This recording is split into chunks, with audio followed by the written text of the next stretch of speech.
This is my recipe for basic crepes. We love crepes. We like them sweet, savory, snacky. So this is the base of it.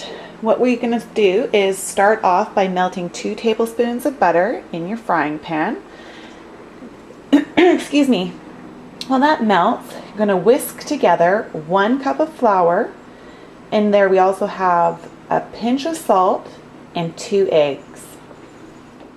Okay, so once those eggs are broken up and whisked in as much as they can be, we're going to then add a 1/2 cup of milk and a 1/2 cup of water and a 1/2 teaspoon of vanilla. I'm going to whisk that together. And you want to whisk it together until most of the lumps are out. You probably won't get all of them out, but most of them. Once your butter's finished, just put it into the bowl, but leave your frying pan on the element to keep heating. And then we're just going to whisk the butter in.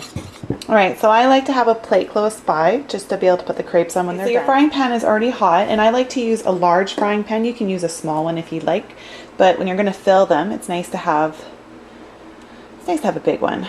Okay, so we're going to fill our ladle about half full, and then just dump it on the hot frying pan. Once it's there, spin it around to make it really thin. You need to do it right away because it will start to cook. Now it doesn't take very long to cook.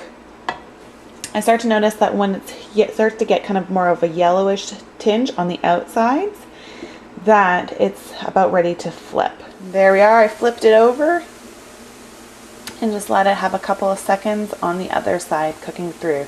I had to end up looking under while the second side's going because I can't really tell by the color, but often it's around 20 seconds maybe, and it's done. You don't want to leave it on too long, otherwise it dries it out. When it's done, I just put it over here to the plate. There we go, you can see that better. And it's nice and it's thin. It's gonna start to cool, and we have our next one going. We're just gonna keep repeating that till they're all done. And what I like to do is just stagger them on the plate as more are made so that they have an opportunity to cool off nicely. If you're going to be using yours in like a dinner, like a warm meal, you can always put these in the oven to keep them warm.